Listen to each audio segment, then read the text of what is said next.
على عباده الذين اصطفى أما بعد فأعوذ بالله من الشيطان الرجيم بسم الله الرحمن الرحيم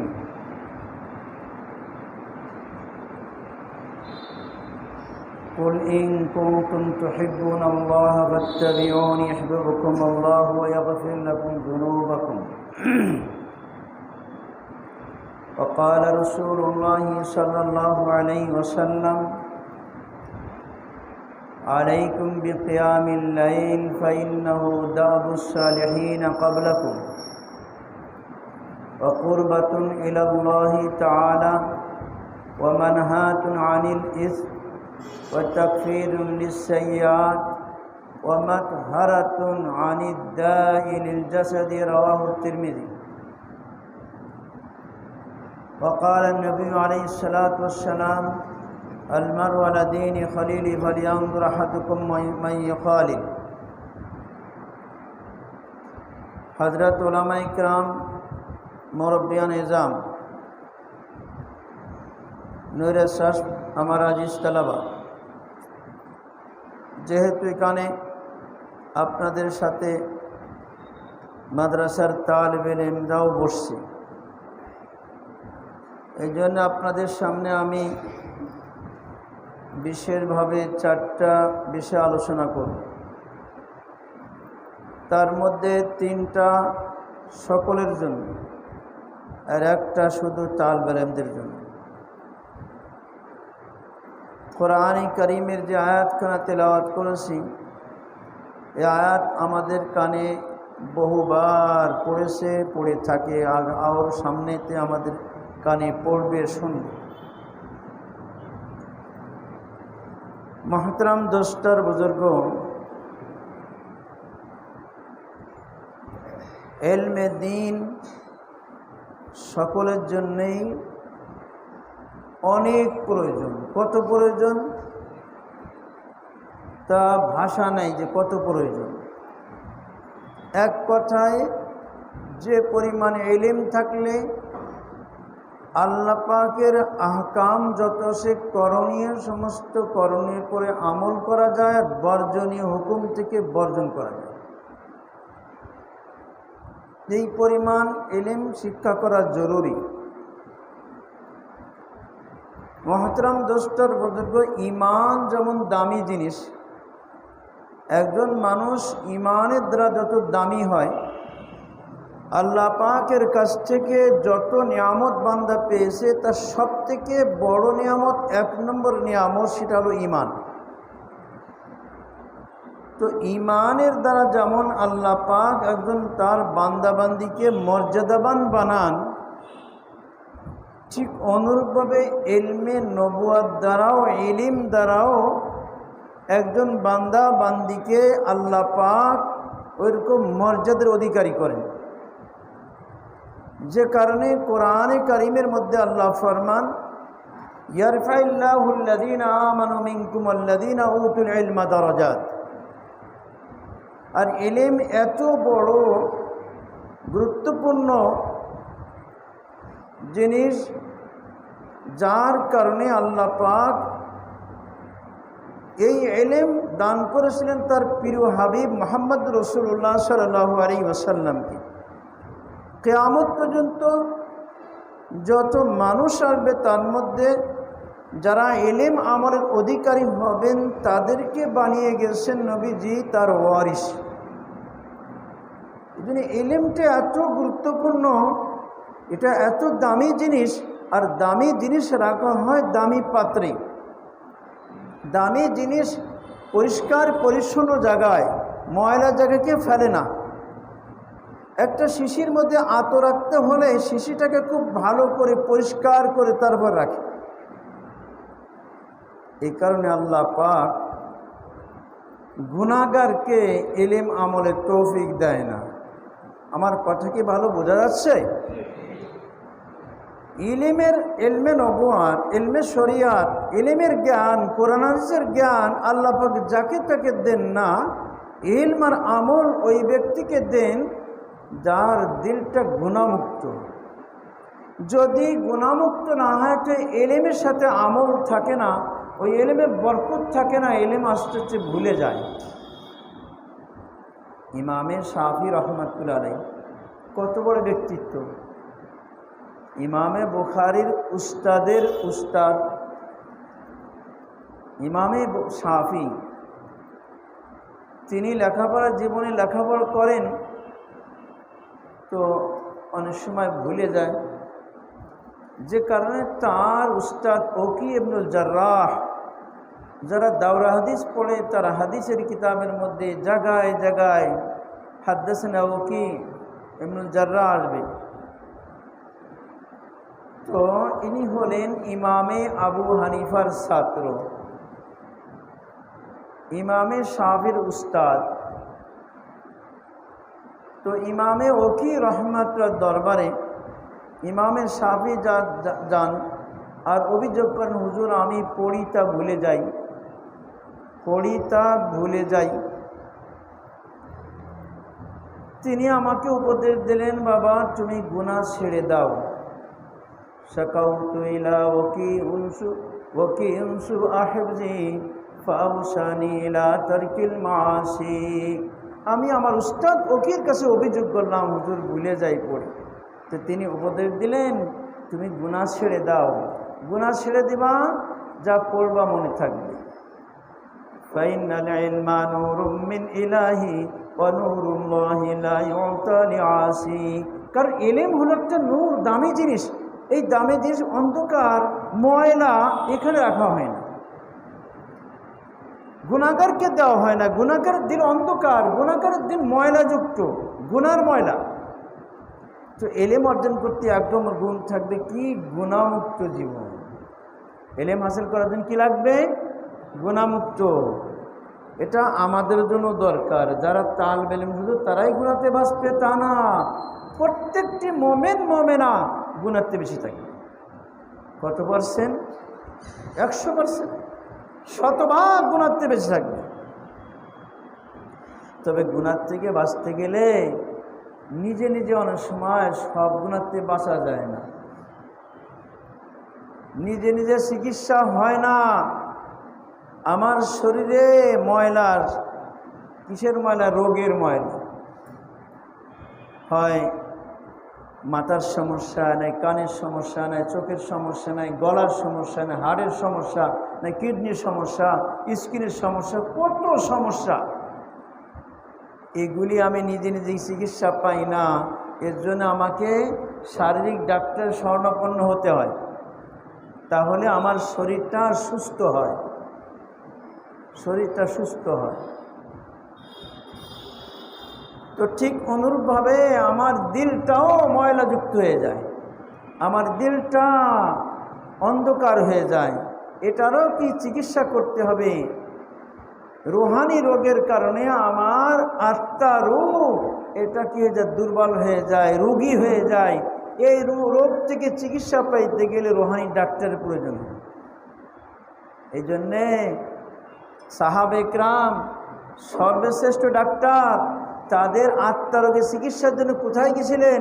মুহাম্মদ রাসূলুল্লাহ সাল্লাল্লাহু আলাইহি ওয়াসাল্লামের কাছে গেছিলেন। সাহাবে কেরামের দিলটা সম্পূর্ণ খালি করে নবীজির সামনে দিল খুলে দিয়ে নবীজির সামনে বসেছিলেন, যে কারণে হুজুর সাল্লাল্লাহু আলাইহি ওয়াসাল্লামের ওই নুরানি দিল থেকে আল্লাহর মারফতের মহব্বত, ইখলাস, তাওয়াক্কুল, ইয়াকিন আর ঈমান এটা সাহাবার দিলে ভরে গেছিল। এই জন্য সাহাবা ইকরামদের প্রথম জীবনটা কিছু মুজাহাদার জীবন, মুজাহাদার জীবন। এই যে তবলিগ শুরু হয়েছে এটা মুজাহাদা করাই নেওয়া হয়েছে। আজকে একটা কথা বলবো আপনাদেরকে, মনে কিছু করবেন না, ভুল বুঝবেন না। আমি প্রশ্ন করি, বলেন কি, বলেন তো তবলিগ কি খানকার তবলিগতে আসছে না তবলিগ খানকার থেকে আসছে? কি বলেন? পীর মুরিদি কি মার্কাজ থেকে আসছে না মার্কাজ খানকাতে হয়েছে? তাই বলেন। অনেকে জানেন না, জানলে বুঝতে পারবেন। তার অর্থ এই না তবলিগ কোনো দিক কোনো অংশে কম, এই বুঝবেন না, তবলিগও খুব গুরুত্বপূর্ণ। কিন্তু এই তবলিগের কাজ আল্লাহ পাক যার দ্বারা করাইছেন তার জীবনের কিছু অংশ জানলে বুঝতে পারবেন যে আসলে এই তবলিগ খানকার থেকে আসে, আর কেন আসে তারপরে বলব। এই তবলিগ, বর্তমানে তবলিগ এটা বিশেষ তবলিগ, আর একটা হচ্ছে ব্যাপক তবলিগ। ওই ব্যাপক তবলিগ তো আগেও ছিল, এখনও আছে, ভবিষ্যতেও থাকবে। কিন্তু বিশেষ তবলিগ 100 বছর আগে ছিল না।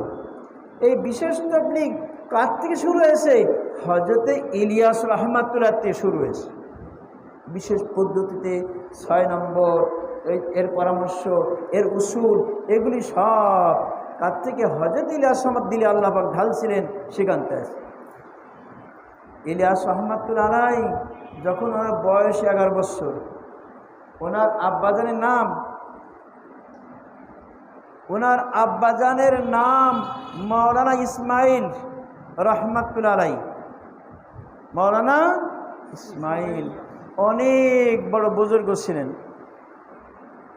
তার শায়েখ মুর্শিদ কে ছিলেন? রশিদ আহমদ গাঙ্গুহি।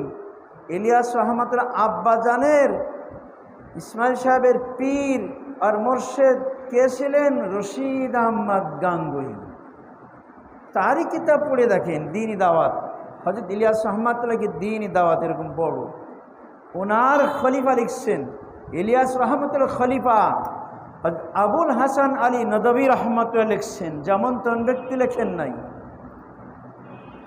ওই কিতাবটার মধ্যে আছে, আমি পড়েছি। হযরত ইলিয়াস রহমাতুল্লাহ আব্বাজান মাওলানা ইসমাইল সাহেব রহমাতুল্লাহ আলাইহি, তিনি হযরত গাঙ্গুহির হাতে পরামর্শ করেন, তার কাছে সব কিছু পরামর্শ নেন। উনি বায়াত হতে চাইলেন, মুরিদ হতে চাইলেন।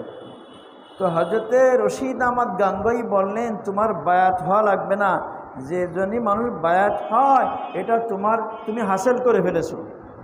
অর্থাৎ বায়াত হয় কেন? ইসলাহি নফসের জন্যে, তোমার ইসলাহি নফস হয়ে গেছে। তো হযরতে ইসমাইল সাহেব রহমাতুল্লাহ আলাইহির 3 ছেলে, 2 স্ত্রী। প্রথম স্ত্রী হলেন একটা ছেলে, তার নাম হলো মুহাম্মদ। সাংঘাতিক বড় ব্যক্তি ছিলেন এবং আল্লাহর ওলি ছিলেন। আর তো তার মা মারা যাওয়ার পরে আর একটা বিবাহ করলেন, সেই গর্বে হলো, সেই স্ত্রীর গর্বে 2 জন। একজন হলেন হযরতে ইহিয়া রহমাতুল্লাহ আলাইহি, শেখ জাকারিয়া রহমাতুল্লাহ আব্বা। আর একজন হলেন হযরতে ইলিয়াস রহমাতুল্লাহ আলাইহি। ইলিয়াস রহমাতুল্লাহ 2 ছেলে, 1 মেয়ে। তো হযরতে ইলিয়াস রহমাতুল্লাহ আপন 2 ভাই, বড় ভাই মরা ইহিয়া রহমাতুল্লাহ আলাইহি, ছোট ভাই ইলিয়াস রহমাতুল্লাহ আলাইহি। এখন ইলিয়াস রহমাতুল্লাহ বয়স যখন 11 বছর, ইহিয়া রহমাতুল্লাহ আলাইহি তখন বিবাহ করেছেন। ওনার ছেলের বয়স 2 বছর। ছেলে কিটা? শেখ জাকারিয়া রহমাতুল্লাহ আলাইহি, শাইখুল হাদিস, তাম দুনিয়ার শাইখুল হাদিস। শেখ জাকারিয়া রহমত 2 বছর বয়স। বিবাহ করার পরেও কিন্তু শাইখের খেদমত করে। বিবাহ হয়ে গেছে, ছেলে মেয়ে হয়ে গেছে, তারপরও শাইখের দরবার পড়ে থাকেন। কার হুকুমে? এই বাপের হুকুমে। বাপ কেডা? ইসমাইল সাহেব রহমাতুল্লাহ আলাইহি।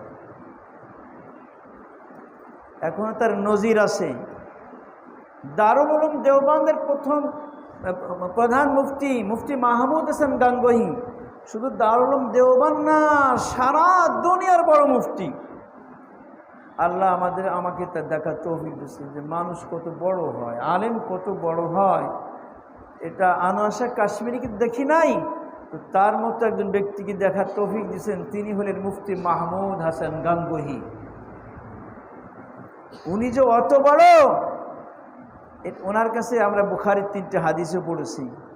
যেহেতু হুসাইন মাদানী রহমাতুল্লাহ আলাইহির নাতি মাওলানা সালমান মানসুরপুরি যখন বলছে, হযরত আপনার কাছে আমরা বুখারী একটা সবক পড়তে চাই, তো তার কথা তো না করতে পারে না, যেহেতু হুসাইন মাদানীর নাতি।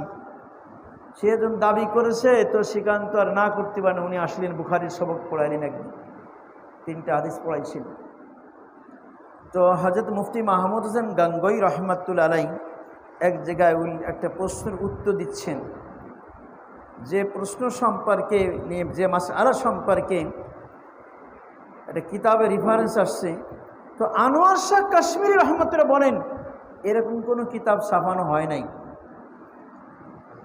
সেই কিতাব সম্পর্কে মুফতি মাহমুদ গাঙ্গুই বলছে, না এই কিতাব ছাপাইছে, এই কিতাবের রেফারেন্স অমুক কিতাবের টিকা হাসিয়া রয়েছে।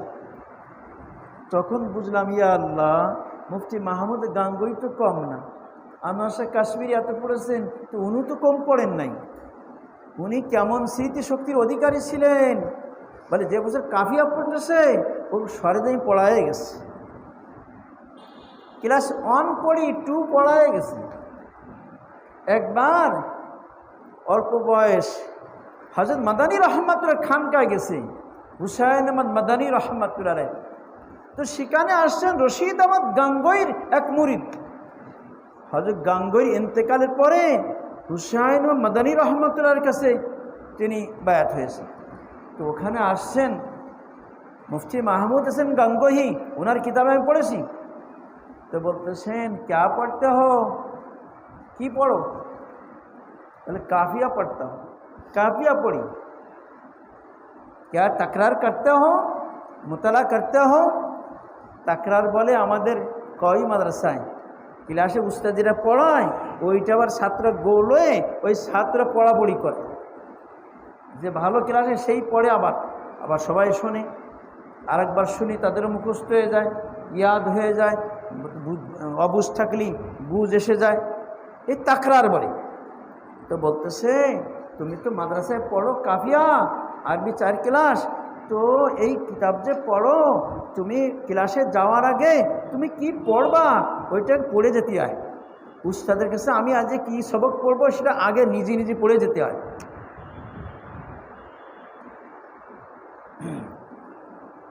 তাও কত কি পরিমাণ বুঝ হাসিল করতে হয়।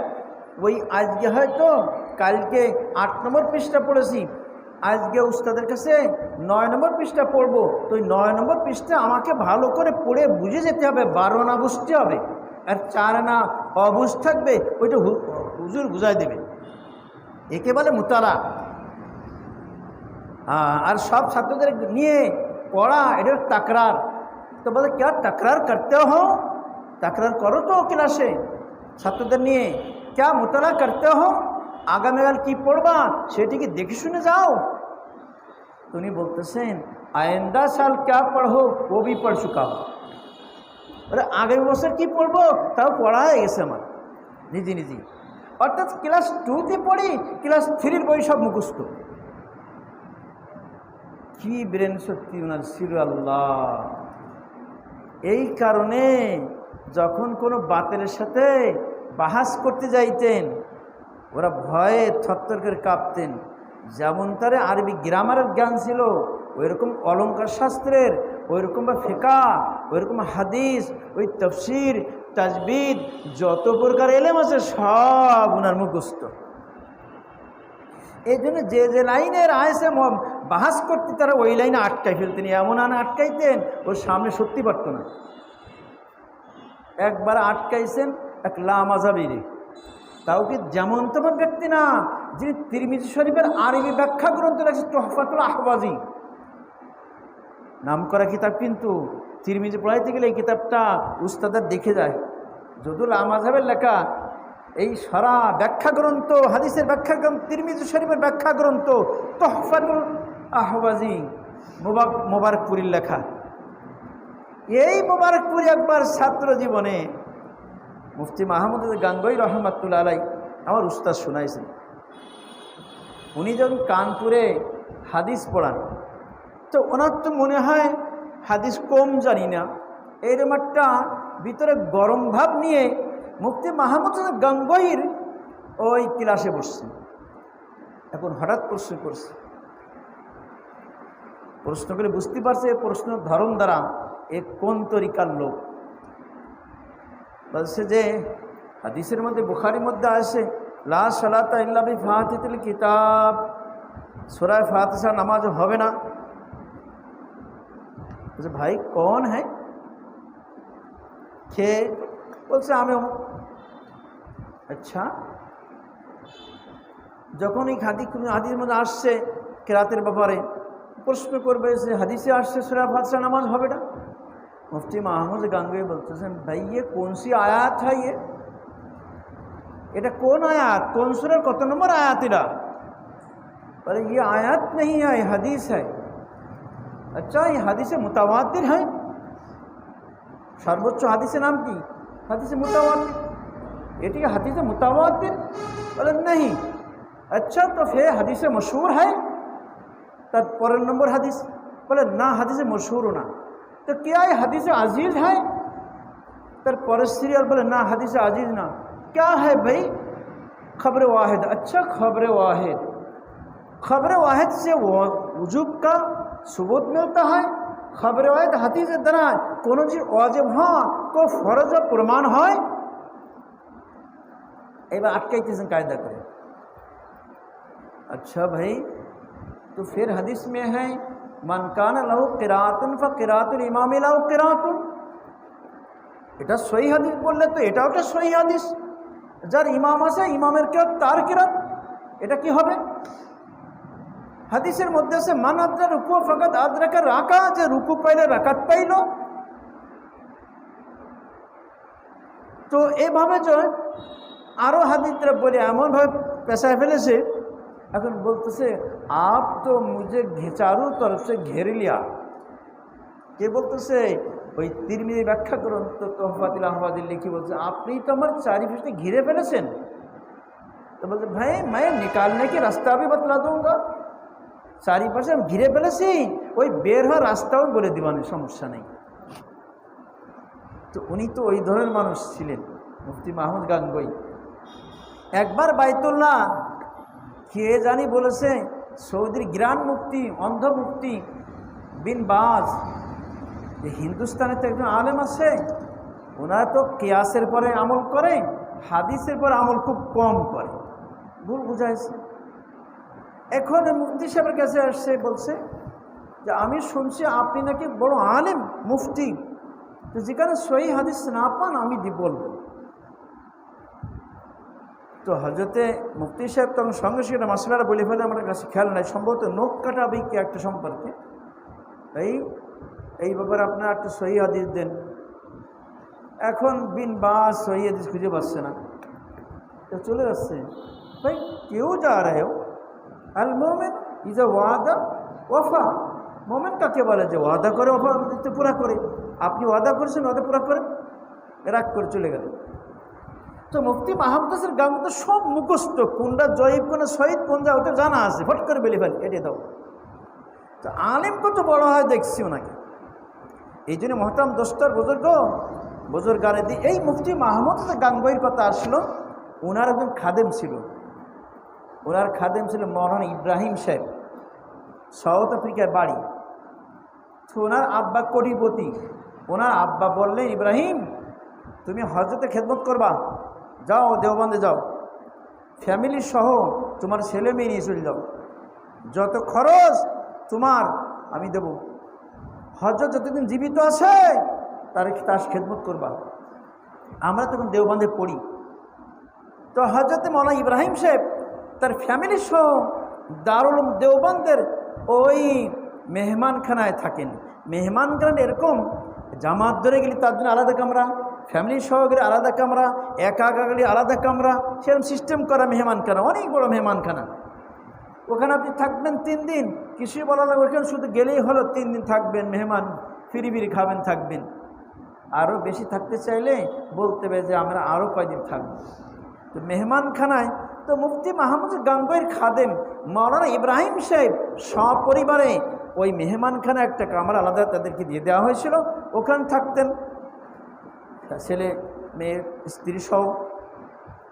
তিনি কি করতেন, ওই রাত 10টার সময় বাসায় চলে যেতেন, হজরত ঘুমায় পড়তেন। আবার শেষ রাত্রে হজরত যখন ঘুম থেকে উঠবেন, টাইম আছে, সেই টাইমে তিনি ওখানে চলে আসতেন। এসে পানির ব্যবস্থা করতেন, অজু করে ব্যবস্থা করতেন। এরকম সবসময় সকালবেলা এশাকে পর আরাম করতেন, চলে যেতেন, আবার 11টার সময় চলে আসতেন। এরকম সবসময় খেদমতে থাকতেন। সমস্ত খরচ ওনার আব্বা বহন করতেন, যে তুমি শায়েখের দরবারে থাকো। তো মুফতি হজরত মাওলানা ইব্রাহিম সাহেব যে হজরতের দরবারে পড়ে থাকতেন তার ইন্তেকাল পর্যন্ত।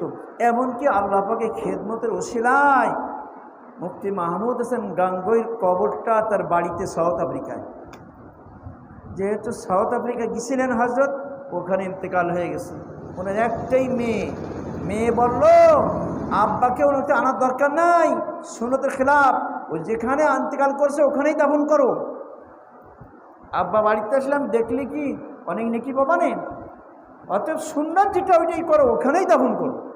তো সে ইব্রাহিম সাহেব বাড়িতে দাফন করা হয়েছে। এখন সেই ইব্রাহিম সাহেব আসবেনি, রমজান মাসে সুতি কাটায় থাকবে, 3000 এতেকাফকারী সারা রমজানে থাকবে। তার জন্য একটা বাজেট হয়েছে, তারা দেখতে এসে কী করেন, দারুল দেওবন্দের মোহতারাম সাহেব এখানে আসবেন, এরকম অনেক বড় ব্যক্তিত্ব আসবেন, রমজান মাস সুতি কাটায় থাকবে, তারা 1 কোটি টাকা খরচ যাবে। তো যাই হোক, তো মাওলানা ইব্রাহিম সাহেব হযরত মুফতি মাহমুদ গাঙ্গুহি সবসময় ওই সপরিবার থেকে খেদমত করতেন। ঠিক অনুরূপভাবে শেখ জাকারিয়ার আব্বা বিবাহ হয়ে গেছে, শেখ জাকারিয়া ছোট মানুষ, তাকেও মাঝে মাঝে গাঙ্গুহির দরবারে, ইমামে রব্বানি রশিদ আহমদ গাঙ্গুহির দরবারে মাঝে মাঝে নেয়, হযরত কোলে করেন, আদর করেন। তো ইলিয়াস রহমতে 11 বছর বয়স গাঙ্গুহিতে বায়াত হয়েছেন। মাওলানা এহিয়া সাহেব তার আব্বাকে বলছে, আব্বা আমি ইলিয়াসকে নিয়ে যেতে। হ্যাঁ যাও, বায়াত করেছে। এই যে বায়াত হলো, বায়াত হওয়ার পরে 11 বছর বয়স, এখন তার শায়েখের সাথে এত মহব্বত হয়ে গেছে যে রাত্রেবেলায় কামরায় থাকে, কিন্তু শোয়ার সময় তার শায়েখকে এক নজর না দেখলে ঘুম আসে না। ইলিয়াস রহমতের অবস্থা বলতেছেন, ভবিষ্যতে কি হবে আল্লাহ এখন থেকে বোঝাই দিচ্ছেন। তো এসে জান্নাতে একটা উঁকি মেরে দেখে চলে যায়। এরকম কয়েকদিন চলে। একদিন বলতেছে নাজেমে দারুল ইকামা অর্থাৎ হোস্টেল সুপার, তাকে যে বলতেছেন যে হুজুর আমার সিটটা, আমি রাত্রে হজরতের ওই খানকার মধ্যে আমার সিট দেওয়া যায় না, এই পিসি 11 বছর বয়সে সে বলতেছে। এখন নাজেমে দারুল ইকামা হোস্টেল সুপার সে যায় রশিদ আহমদ গাঙ্গুহিকে বলে, হজরত ওই পিসি ইলিয়াসটা আপনার এই খানকায় থাকতে চাই, সিট এখানে চাচ্ছে। বলে কি সিট এখানে দেবো? হ্যাঁ দেওয়া, সমস্যা নেই, আমার আমলে কোনো ব্যাঘাত হবে না ও থাকলে। এরকম 10 বছর হজরত গাঙ্গুহির খাস কামরায় ইলিয়াস রহমতুল্লাহ ছিলেন। তাহলে 11 আর 10 কত হয়? 21 বছর বয়স পর্যন্ত হজরত গাঙ্গুহির দরবারে বাতেনি যত ফুয়ুজাত, ইখলাস, আল্লাহর মারিফত, মহব্বত, এ যত আখিরাতের ফিকির, এ সব আবু বকর সিদ্দিক যেমন নবীজি সিনাত তিনি ছিলেন, ওই রকম ইলিয়াস রহমাতুল্লাহ আলাইহি হযরত গাঙ্গুহির সিনাত থেকে নিয়ে এনেছেন। তাই তিনি বলেছেন ওই দ্বীনি দাওয়াত কিতাবের মধ্যে, আমি যা এর বলতেছি এগুলি আমার না, সব গাঙ্গুহির কথা আমার জবান দিয়ে বের করতেছি, এই ইলিয়াস আমাদের কথা। তো হযরত ইলিয়াস রহমাতুল্লাহ আলাইহি ওখানে কি করেছেন, তো হযরতের জীবদ্দশায় ওখানে রয়েছেন, ইন্তেকালের পরে চলে গেছেন দারুল দেওবন্দে, দাওরা হাদিস ভর্তি হয়েছেন, সেখানে হাদিস পড়েছেন। তারপরে চলে গেছেন সাহারানপুরে, ওনার হযরত গাঙ্গুহির প্রধান খলিফা হযরত খলিল আহমদ মহাজের মদিনা, তিনি ওখানকার সাহারান পর্যায়ে ছিলেন। তো ওই মাদ্রাসায় গেছেন, ওনাকে শিক্ষক হিসেবে ওনাকে ওই মাদ্রাসায় নিয়ে আসেন। উনি পড়াইতেছেন। এদিকে ওনার বড় ভাই মারা গেছেন, মাওলানা এহিয়া রহমতুল্লাহ মারা গেলেন। এখন আগের পক্ষে যে বড় ভাই মাওলানা মোহাম্মদ তিনি আসেন, এদিকে ওনার আব্বাও মারা গেছেন। ওই দিল্লি নিজামুদ্দিন, ওটা কিন্তু খানকা, ওটা কি ছিল? খানকা। কার খানকা? ইলিয়াস রহমতুল্লাহ আব্বার খানকা ছিল, যে আগের থেকে চলে আসতেছে। মেওয়াতের লোকজন সব ইলিয়াস রহমতুল্লাহ আব্বাদের হাতে মুরিদ ছিল। এখন উনি মারা যাওয়ার পরে ওই অন্য পক্ষর বড় ভাই মোহাম্মদ, এই ইলিয়াস রহমতুল্লাহ এহি রহমত সকলের মুরব্বী তিনি ছিলেন, তিনি বাপের জায়গায় গদিতে বসে গেলেন। মেওয়াতের সমস্ত লোকজন ওই কান্দলা অত্র এলাকার লোকজন সব তারাতে বায়াত হয়ে গেছে। তখন নিজামুদ্দিন তবলিগের মার্কাজ হয় নাই, এটা খানকা চলতেছে, পীর সাহেবের খানকা চলতেছে, বাপের জীবনে গেল, ছেলের জীবনে চলতেছে। এরপরে তিনি সাহারানপুরের শিক্ষক ইলিয়াস রহমাতুল্লাহ আলাই, এদিকে মৌলানা মোহাম্মদ রহমতুল্লাহ মারা গেলেন। এখন উনি যত শতালো ভাই, তো উনি খানদানের মধ্যে ইলিয়াস রহমতুল্লাহ ছেলে, উনি নিজামুদ্দিনে গিয়ে তো ওনার বড় ভাই জানাজা পড়ালেন।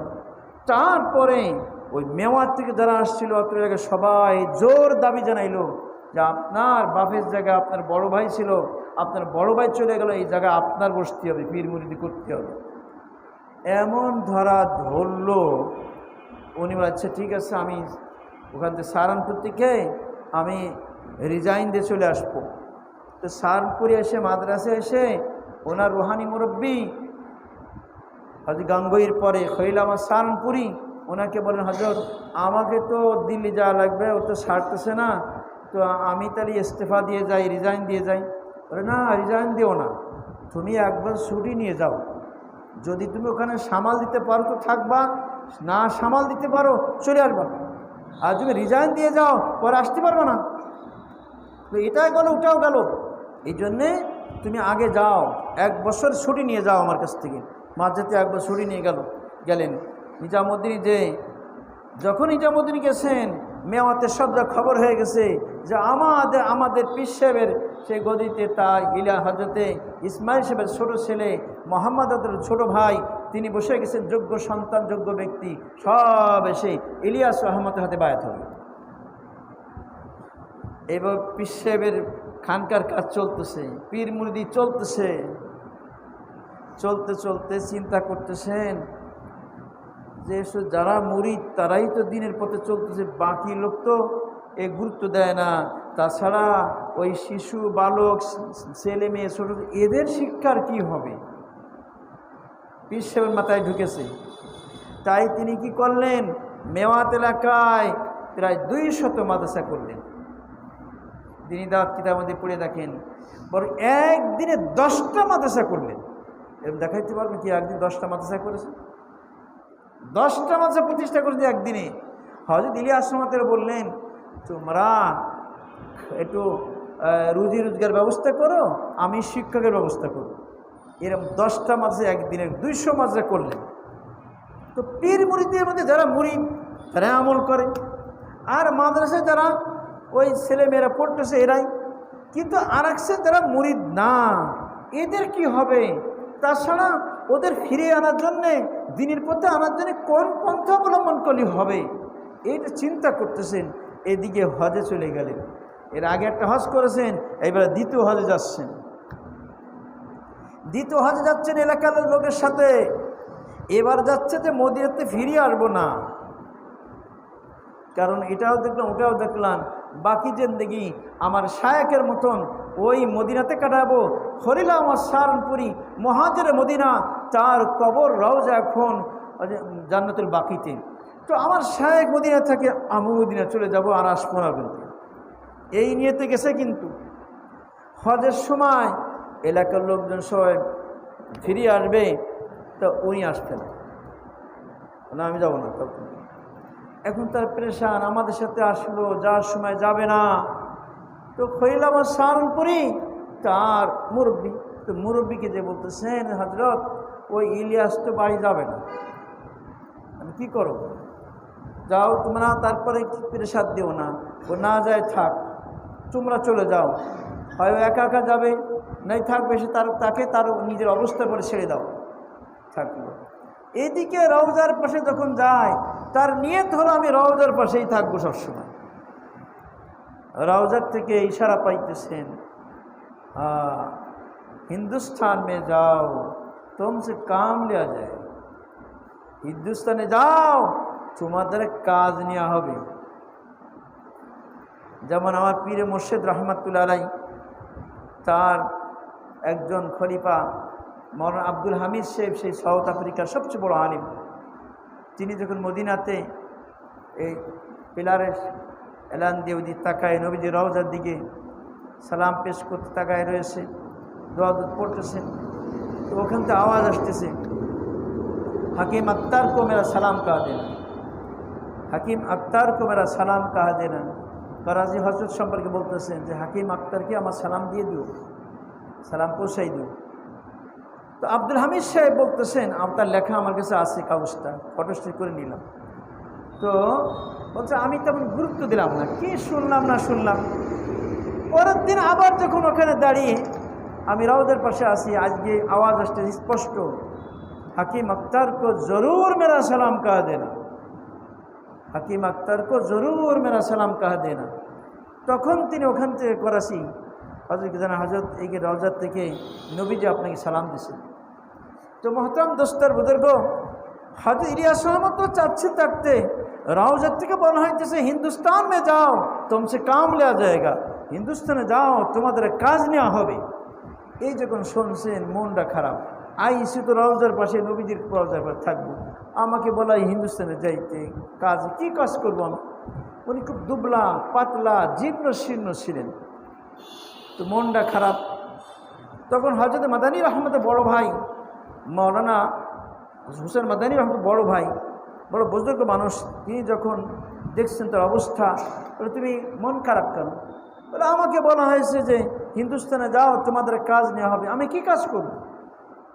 বললেন আরে তোমার কাজ করতে বলা হয়েছে? বলা হয়েছে তুমি যাও তোমাদের কাজ নেওয়া হবে, তুমি যাও তোমাদের কাজ নেওয়া হবে, যিনি কাজ নেবে তিনি বসবেন, তোমার তো টেনশন নেই। তখন মনটা একটু আশ্বস্ত হয়েছে, উনি হিন্দুস্তানে চলে আসলেন। তখন আল্লাহ পাক ওই ব্রেনের মধ্যে দিয়েছেন যে এইভাবে কাজ করো, এইভাবে কাজ করো, দিলের মধ্যে আল্লাহ দিয়েছেন এইভাবে কাজ করো। তখন তিনি চিন্তা করলেন তাহলে আমার মুরিদানের মধ্যে যারা আছে এদেরকে জামাতবন্দি করে আমি পাঠাই, এই সিস্টেমে কাজ করার জন্যে মানুষের কাছে দাওয়াত দিবে, ইমান আমলের দাওয়াত দিবে, এগুলি দিয়ে নামাজের দাওয়াত দিবে, দিয়ে সাহানিবের কথা বলবে, এভাবে মসজিদ মুখে করবে। ওই জামাত প্রথম পাঠাইল, ওই জামাত প্রথম কাজ করে এসে ভালো ফল শোনাইলেন যে মাশাআল্লাহ কাজ হয়েছে, মানুষ কবুল করতেছে, আরও জামাত বেরোইতেছে। এই শুরু হলো। এখন এই জামাতের তবলিগ যত উসুলগুলি, এ সবগুলি হযরত ইলিয়াস রহমাতুল্লাহ আলাইহি কী করছেন, বুজুর্গান দিন ওলামায়ে কেরাম শুনে শুনে করেছেন, নিজে ইচ্ছা মতো করেনি। তাহলে প্রথম তিনি মুরিদ হলেন, আলেম হলেন, তার শায়েখ কাছ থেকে খেলাফত পাইলেন, তিনি পীর মুরিদি করলেন বছরকে বছর। সেই পীর সাহেব দ্বারা আল্লাহ পাক তার দ্বারা সারা দুনিয়াতে তবলিগের কাজ দিলেন। তো নিজামুদ্দিন তো আগে মার্কাজ ছিল, কিসের মার্কাজ? আত্মশুদ্ধি পীর মুরিদের মার্কাজ, খানকা ছিল। সেইটা এখন পরিবর্তনে কি হলো? তবলিগের মার্কাজ হয়ে গেছে, তবলিগের মার্কাজ।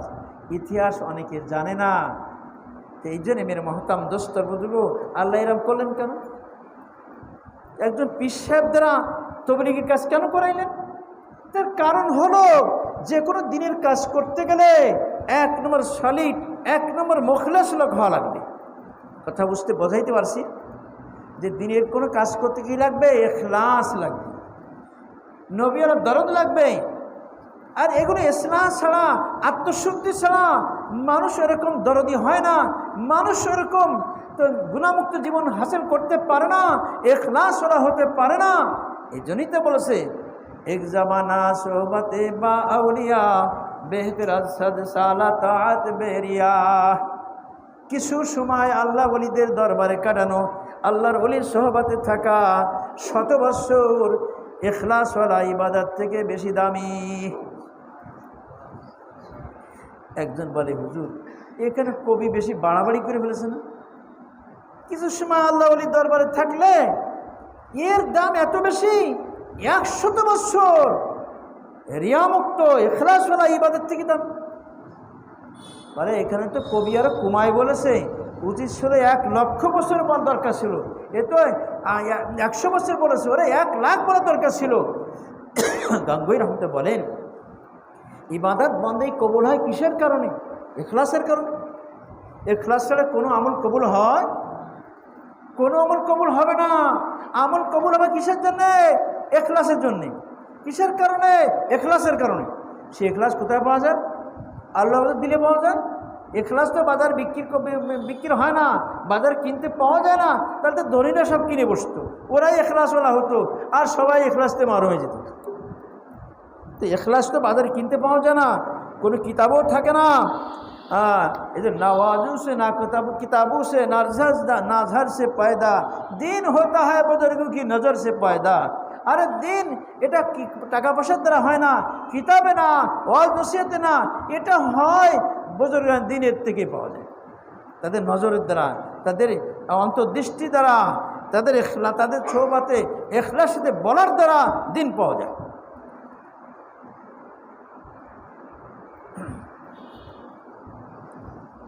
যখন চাইব তো মহতরাম দোস্তার বুজুর্গ, তো হযরত গাঙ্গুহি রহমত বলতেছেন, যার দ্বারা 100 বৎসর 1000 বৎসর ইবাদত যদি এখলাসওয়ালা না হয়, তার আর একসে এখলাসওয়ালা 2 রাকাত নামাজ, তো সারা দিন 100 বৎসরের 1000 বৎসরের নামাজ এখলাস ছিল না, কবুল হয় নাই। কিন্তু কবুল হয়েছে 2 রাকাত, যে 2 রাকাতের মধ্যে এখলাস আছে। তাহলে কিসের বরকত হইতেছে? ওই আল্লাহর সোহবতের বরকতে এখলাস পাওয়া যায়। তাই বলেন যে যার জন্যে যে ইবাদত বাণী কবুল হয়, যে সোহবতের বরকতে এখলাস পাওয়া যায়, এখলাসের দ্বারা আমল কবুল হয়, তো এখলাস পাওয়া যায় তো আল্লাহর সোহবতে, কেন দামি হবে না? তো মহতরম দোস্তর বুজুর্গ, দিনের কাজ করতে গেলে আগে থেকে মুখলেস হতে হবে। ওমা উমিরু ইল্লা লিয়াবুদুল্লাহ মুখলিসিন লাহুদ্দিন। এই এখলাস পাওয়া যায় আল্লাহর কাছে মুজাহাদার মাধ্যমে। ত্যাগ স্বীকার করতে হয়, ত্যাগ স্বীকার করে গুণামুক্ত জীবন হাসিল করতে হয়, ত্যাগ স্বীকার করে সুন্নতে জীবন অবলম্বন করতে হয়, ত্যাগ স্বীকার করে ইবাদত বন্দেগীর মধ্যে আমার সময়টা বেশি কাটানো অভ্যাস করতে হয়। এগুলি সব আল্লাহ ওয়ালাদের সোহবত দ্বারা হয়। এই জন্য হুজুর সাল্লাল্লাহু তাআলা আলাইহি ওয়াসাল্লামের দ্বারা সাহাবায়ে কেরাম 13 বছর মক্কার জিন্দেগি, মক্কি জিন্দেগি 13 বছর নবীজির সোহবতের বরকতে সাহাবায়ে কেরাম সবরওয়ালা, সাহাবায়ে কেরাম মুজাহাদা করনেওয়ালা হয়েছে। সাহাবায়ে কেরাম সবরের শেষের পর্যন্ত, সাহাবায়ে কেরাম ত্যাগ স্বীকার শেষ পর্যন্ত এমন মুজাহাদা করেছেন যে পরবর্তী জীবনে আর কিছুই লাগবে না, এমন মুজাহাদা। তো দাওয়াত তাবলীগের নুরানি কাজ এটা চালু করতে গেলে সেরকম এখলাসওয়ালা লোক লাগবে। তো সে এখলাস পাওয়া যায় কোথায়? বলে এখলাস পাওয়া যায় বুজুর্গরা দিনে সিনায়, তাহলে ওখানেই থাকে। এই জন্য ইলিয়াস রহমাতুল্লাহ দ্বারা আল্লাহ পাক কী করেছেন, আগে মুজাহাদা করাইছেন, আগে তাকে তাসকিয়া করাইছেন, আত্মশুদ্ধি করাইছেন, তারপরে নিজে বড় ডাক্তার হয়েছেন। সেই রুহানি ডাক্তার হয়ে তার দ্বারা আল্লাহ পাক দাওয়াত কাজ দিয়েছে। এই জন্যে জায়গায় জায়গায় জায়গায় জায়গায় ফাজাইলে আমালের এই পৃষ্ঠা 2 পৃষ্ঠা 3 পৃষ্ঠা পরপর শুধু আল্লাহওয়ালা আল্লাহওয়ালা বুজুর্গান দিনের কত শুধু এই শব্দগুলি বেশি আছে। এমনকি ফাজাইলে তাবলীগ যারা লিখছেন এটাও পড়ে দেখবেন, এটা পীর মুরিদির কিতাব। আমার কাছে মনে হয় পীর মুরিদির কিতাব। কারণ কি, শেখ জাকের রহমতুল্লাহ লিখছেন এই যে এত সুন্দর দাওয়াত তাবলীগের মেহনত, এটা সুষ্ঠুভাবে পরিচালনা করতে গেলে, এই দাওয়াত তাবলীগ করতে গেলে 4টে গুণের দরকার। কয়টা গুণ? 4টে গুণ। 1 নম্বর পড়ে দেখবেন ইসলাহ নফস, এখন কি লাগবে? ইসলাহ নফস, ফাজাইলে তাবলীগ আছে। 2 নম্বর হলো ইকরামুল মুসলিমিন। 3 নম্বর ইখলাস। 4 নম্বর উলামাদের আজমত। এই 4টে শিরোনাম দিয়ে উনি উল্লেখ করেছেন। এখন তো আসলে শিরোনামও নাই, শুধু অধ্যায় বা পৃষ্ঠা নম্বর দিয়েছে এত, কিন্তু কী অধ্যায় তা বলেন? 1 2 3 4 অধ্যায় দিয়েছে। 3 নম্বর অধ্যায়, 4 নম্বর অধ্যায়, 5 নম্বর অধ্যায় এই আছে, কিন্তু ওখানে শিরোনাম উঠাই দিয়েছে। তো পুরাতন যেগুলি আছে ওর মধ্যে রয়েছে, উর্দুটা রয়েছে ইসলাহ নফস, ইকরামুল মুসলিমিন, ইখলাস, উলামাদের আজমত। এই 4টে গুণ বর্ণনা করে হযরত শেখ জাকারিয়া 70 নম্বর চ্যাপ্টারে। প্রথম তো কোরআনের 7টি আয়াত, তারপর হাদিসের 7টা হাদিস, 1 নম্বর শিরোনাম 1 অধ্যায়, 2 নম্বর অধ্যায়, আর এরপরে 4টে অধ্যায়, 6 নম্বর অধ্যায় চলে গেল, 7 নম্বর অধ্যায়। এই 4টে গুণ কোথায় পাওয়া যাবে? এই আয়াত নিয়েছে, ইয়া আইয়ুহাল্লাযীনা আমানুত্তাকুল্লাহা ওয়া কুনু মাস সাদিকিন, হে ঈমানওয়ালারা আল্লাহকে ভয় করো আর আল্লাহওয়ালাদের সাথে থাকো, আল্লাহওয়ালাদের সাথে সঙ্গ দাও। এই আয়াতটা ওখানে নিয়ে আসছেন। আর এরপরে আলোচনা করেছেন এই 4টে গুণ পাওয়া যাবে, আল্লাহওয়ালাদের সিনাতে পাওয়া যাবে। হযরত আব্দুল্লাহ ইবনে আব্বাস রাদিয়াল্লাহু তাআলা বলেন, লিকুল্লি শাইইন মাদানুন ওয়া মাদুন তাকওয়া কুলুবুল আরিফিন, প্রত্যেকটা জিনিসের একটা খাজানা আছে, একটা খনি আছে, একটা গুদম আছে, একটা গোডাউন আছে, যেখানে জিনিসটা পাওয়া যায়। বড় হলে খনি বলে, অল্প হলে গোডাউন বলে, গুদাম বলে।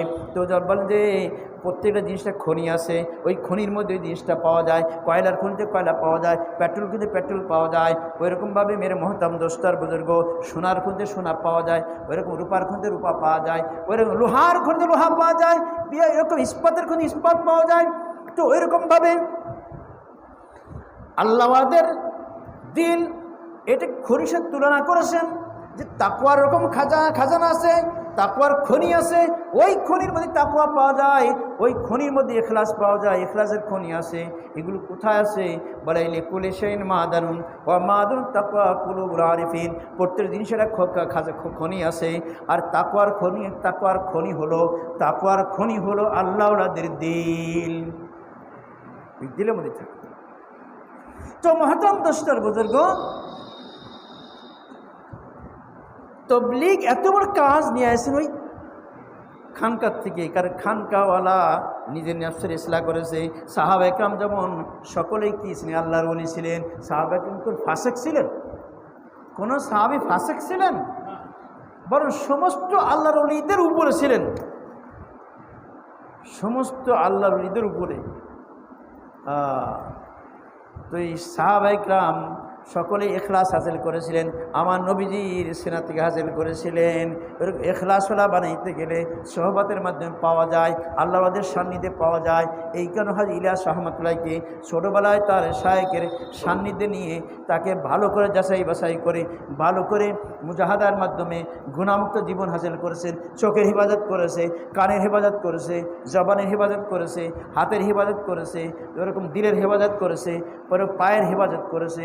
সমস্ত অঙ্গ প্রত্যঙ্গ, যে অঙ্গ প্রত্যঙ্গ দ্বারা মানুষ গুনাহ করে, ওই গুনাহতে সম্পূর্ণ যে মুক্ত হয়েছে, আল্লাহ থেকে মুক্ত করেছেন। আল্লাহ পাকের রহমত নারীকে মুক্ত হতে পারে না, ওইরকমভাবে গুনাহমুক্ত জীবন হাসিল করেছে। এখন দিলের মধ্যে মাওলার মহাব্বত এমনভাবে চালু হয়ে গেছে, মাওলা পাকের ইশকে মহাব্বতের মধ্যে অন্য কোনো কিছুর প্রতি এরকম মহাব্বত নাই। আমার মাওলার মহাব্বত যে পরিমাণ দিলে আসে, যে কারণে তাকবীরের সাথে নামাজ না পড়লে মজা লাগে না, কোরআন তেলাওয়াত না করলে মজা লাগে না, জিকির না করলে ভালো লাগে না, তাহাজ্জুদ না পড়লে ভালো লাগে না, তাহাজ্জুদ দাঁড়িয়ে মাওলার সামনে কোরআন তেলাওয়াত না করলে ভালো লাগে না। এমন পরিবর্তন হয়ে গেছে, এখন তার দিলটা সুস্থ হয়ে গেছে।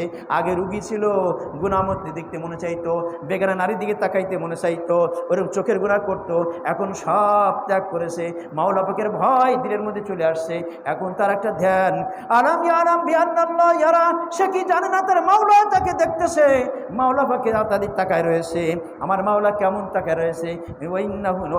ইন্নাকা লাবিল মিরসাদ, তুমি তো আল্লাহ পাকের দৃষ্টির মধ্যে রয়েছো, অর্থাৎ আল্লাহ পাক তোমাকে নিরীক্ষণ করতেছে। যেমন নাকি মানুষ শিকার করার সময় গুলি মারবে পাখির গায়ে, তো ভালো করে নিরীক্ষ করতে থাকে যাতে গুলিটা মিস না হয়ে যায়, এমনভাবে আস্তে আস্তে কায়দা করে সুন্দর নড়াচড়া করে কিনা, ভালো করে যখন দেখে এখন টিপ দিলের জায়গায় লেগে যাবে, এরকম নিরীক্ষণ করে। আমার মাওলা বান্দা বান্দিদের চলাফেরা, তাদের গুনাহ সমস্ত আমলের মধ্যে আমার মাওলা তাকায় থাকে যে আমার বান্দা কি করতেছে, আমার বান্দি কি করতেছে, সে কোন গুনাহ করতেছে। আল্লাহ পাক দিয়ে মধ্যে একটি খারাপ চিন্তা করতে তাও জানেন, তার চোখের কিনারা দিয়ে চোখের কোনা দ্বারা বেগান নারীর দিকে তাকাচ্ছে, এরকমভাবে আমানতের খেয়ানাত করতেছে, এগুলি আল্লাহ সব জানে। তো এভাবে গুনাহমুক্ত জীবন করে, এমন মুজাহাদা করে করে এখন তার কাছে গুনাহ শুধু গুনাহ ছাড়া সহজ না, বরং গুনাহ ছাড়া মজাদার হয়ে গেছে, বরং গুনাহ করা তার কাছে কঠিন হয়ে গেছে। আল্লাহ পাক তার দিলের মধ্যে গুনার প্রতি ঘৃণা সৃষ্টি করে দিয়েছে, যে কারণে এখন সে গুনাহ করে না, গুনার ধারেও যায় না, গুনাহ দেখলেই ভয় পায়। আরে আমার ইমান কাটতে আসে, আমার সম্পদ থেকে আমার ইমানের দাম বেশি, বিধায় আমার সম্পদ হাত ছাড়া হয়ে গেলে ভয় নাই, আমার ইমান হাত ছাড়ে ভয় আসে, নবীর সুন্নাত ত্যাগ করলে ভয় গুনায় আছে। এভাবে সে চেষ্টা করতে থাকে আর সে গুনাতে দূরে থাকে। এই জিন্দেগিটা ইসলামের মাধ্যমে হয়ে থাকে। এই সবগুলি করার পরে আল্লাহ পাক হযরত ইলিয়াস রাহমাতুল্লাহ আলাইহিকে কি করেছেন? আল্লাহ পাক ইলিয়াস রাহমাতুল্লাহ আলাইহিকে এরকম গুনাহমুক্ত জীবন বানায় তারপরে তবলিগের কাজে লাগাই দিয়েছেন। এই জন্যই বলে যে তবলিগটা আসে খানকার থেকে আসে। কথা বুঝে আসে? এর অর্থ এই তবলিগের মর্যাদা কমানো না ভাই। তবলিগের কাজ করতে গেলে গুনাহমুক্ত হওয়া লাগবে। এই জন্য প্রত্যেকটি মোবালেক কী হবে? প্রত্যেকটি মোবালেক হবে বড় গুনাহমুক্ত যে মোবালেক হবে তারা ফাসেক হবে না, আল্লাহর ওলি হবে। এই জন্য আল্লাহ পাক তাকে ওরম বানায়, তার দ্বারা আল্লাহ পাক কাজ নিয়েছেন। মেরে মহতাম দোস্তর বুজুর্গ, যারা পুরাতন তবলিগি আসেন তারা বুঝবেন। মুফতি জয়নুল আবেদিন নাম শুনছেন? পুরাতন মোবাইল তারা জানবেন। মুফতি জয়নুল আবেদিন পাকিস্তানের মুফতি ছিলেন, তবলিগের কাজ আমরা দেখেছি। সেই যুগে যখন বিশ্ব ইজতেমা আসতেন ওনার বিশেষ স্পেশাল বয়ান, ওনারও বয়ান হইত। আর পরামর্শের মধ্যে ওনার খুব ভূমিকা ছিল। পরামর্শ থেকে ওনাকে ওনার অনুপস্থিত পরামর্শ হতো না। মুফতি জয়নুল আবেদিন ওনার একটা কথা পড়েছি আমি। উনি বলেন যে জব তক তুম কিসি সে সিখ কর জিকির नहीं करोगे, যত সময় তুমি কারো কাছ থেকে জিকির শিখে জিকির করবা না শিখে জিকির না, জিকিরও শিখতে হয়। যত সময় তুমি কারো কাছ থেকে শিখে জিকির না করবা, तबलीग में जूतियाँ चटकाने के सिवा तुम्हें कुछ नहीं मिलेगा। তবলিগ যে ওই জুতো চটকানো ছাড়া অর্থাৎ চলাফেরা করাতে ছাড়া তুমি কিছুই পাবা না। তাহলে জিকির করতে গিয়ে কী লাগে? ইচ্ছামতো, নিজের ইচ্ছামতো জিকির করা যাবে না। কেন আমি জিকির করবো তো অসুবিধা কি? আর ভাই সাহাবা একরাম কি নিজে নিজে জিকির করেছেন না নবীজির বাতলানো জিকির করেছেন? বলেন তো। সাহাবাকে নিজের উদ্যোগে জিকির করেছেন, যে নিজে একটা গবেষণা করে, না হুজুর সাহেব যেটা বলেছেন সেটা করেছেন? এক সাহাবীকে একটা আমল বলেছেন, যেমন রুগী তেমন ওষুধ, এরকম দেশেন। ওই সাহাবী আমল করেছেন, ওই সাহাবী রেওয়ায়েত করেছেন, ওই সাহাবী বর্ণনা করেছেন, ওটা হাদিসে এসে গেছে। এখন আমরা এরকম যেমন হাদিসগুলি কেমন যেন রুহানি ওষুধ হাদিসের মধ্যে রয়েছে। এখন এগুলি বাজারে পাওয়া যায়। আমি বাংলায় তর্জমা করা হাদিস একটা পাইলাম। এখন দেখি কত ফজিলাত রে, এই আমল করলে এই ফজিলাত, এই আমল করলে জান্নাত, এই আমল করলে মাগফিরাত, এই আমল করলে এই আমল করলে এরকম লেখা আছে। এখন জাহাজ সব আমল করে এই কি নবীজি সব সাহাবাকে আমল দিয়েছেন? এক একজন সাহাবাকে আমল দিয়েছেন। তা আমি যে আমার ইচ্ছে মতো সবটা করতেছি। ওষুধের দোকানে আছে ভিটামিন, স্বাস্থ্য ভালো হবে। আরেকটি লেখা রয়েছে হজম শক্তি ভালো হবে, স্বাস্থ্য ভালো হবে। আরেকটি লেখা রয়েছে হজম শক্তি ভালো হবে, তার হজম শক্তি ভালো হবে, স্বাস্থ্য ভালো হবে এবং তার জৈব শক্তি বাড়বে। এরকম এক একটার মধ্যে লেখা রয়েছে। সবকটা মনে সবকটাই কিনে খাই। কারণ যে ফজিলাত লেখা রয়েছে ওষুধের গায়ে, প্যাকেটের গায়ে, এ ফজিলাত, এ ফজিলাত, এ ফজিলাত। এখন জিরাই দেখে কী সুন্দর, এটাও নেব, এটা কী সুন্দর, এটাও নেব। এখন সব কটা নিয়ে ইচ্ছা মতো বাড়ি নিয়ে ওখানে 2 চামচ, ওখানে 2 চামচ, ওখানে 2 চামচ, ওখানে 2 চামচ খায়। খুব মজা লাগিত, ভিটামিন তো মিষ্টি, খুব মজা লাগিত। এইবার খাইতেছে 2 দিন পরে আম আসার জোরে এখন সে কতবার বদনা দৌড়ো, এটা হিসেব নাই। ওই যে নিজে নিজে খাতে গেছে, এখন রিয়াকশান হয়ে গেছে। এই জন্য মেরে মহতাম দোস্তর বুজুর্গ, এই জিকিরও এই নিজের ইচ্ছা মতো না। দ্বিতীয় হযরতজি হযরত ইউসুফ রাহমাতুল্লাহ আলাইহি তিনি ওই জিকির নিয়েছেন হযরত ইলিয়াস রহমত থেকে। এনামুল হাসান সাহেব 3000 বার জিকির নিয়েছেন হযরত ইলিয়াস রহমত থেকে, নিজের ইচ্ছা মতো না। তো মহতাম দোস্তর বুজুর্গ, যখন আমি এভাবে নিব না, ইচ্ছা মতো নিব না, তখন আমার রিয়াকশন হবে। একবার বাস্তব ঘটনা, একবার আমার কাছে ফতোয়া নিতে আসে, বউ তালাক হয়ে গেছে, 3 তালাক দিয়েছে একসাথে, 3 যতবার মুখে আসে। তো তার বাপও সাথে আসে, বাড়ি সম্ভবত এই আড়পাড়ার আশেপাশে করে। এখন এবং সে পাগল হয়ে ল্যাংটায় ঘুরে বেড়ায়, ওই কালীগঞ্জে যে পায়েছে তার তার বাপ। তো বাপ বলতেছে, হুজুর ও তো আসলে পাগল মতো হয়ে তাই বউ তালাক দিয়েছে, তাকে তালাক হবে। পাগল হয়ে মুখে দাঁড়িয়ে আছে, পাগল হয়ে আমার সন্দেহ আসছে পাগল হলো কি করে। তা আমি বলছি কি তুমি কারোর মুরিদ নাকি? বলে হ্যাঁ। কার মুরিদ? তো ওই চরমার পীর সাহেবের মুরিদ। আচ্ছা, তোমার পাগল হলে কি ব্যাপার? তখন বাপ বলতে, হুজুর ও জিকির করে জোরে জোরে, মাথা খুঁটায়, এত নিষেধ করি তো অত জিকির করিস না।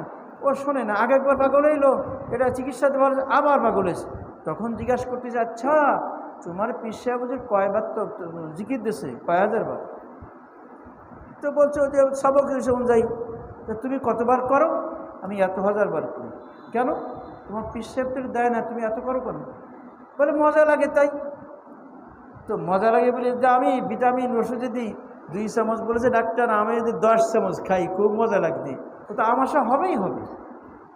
তো এরকমভাবে আমার মজা লাগে তাই করি।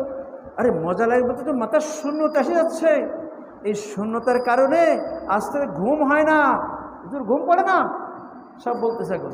কারণ যখন কি মাথার শূন্যতা আসবে, আমি তো মজা লাগতেছে হিল্লাল্লাহ হিল্লাল্লাহ হিল্লাল্লাহ করতেছি, কিন্তু মজা লাগতেছে, কিন্তু ব্রেনে চাপ পড়তেছে, শরীরে চাপ পড়তেছে, আমার ব্রেন আমার শরীর এটাকে সামলানোর মতো ক্ষমতা নাই, যে কারণে মাথার শূন্যতা এসে গেছে, আর ঘুমই হয় না।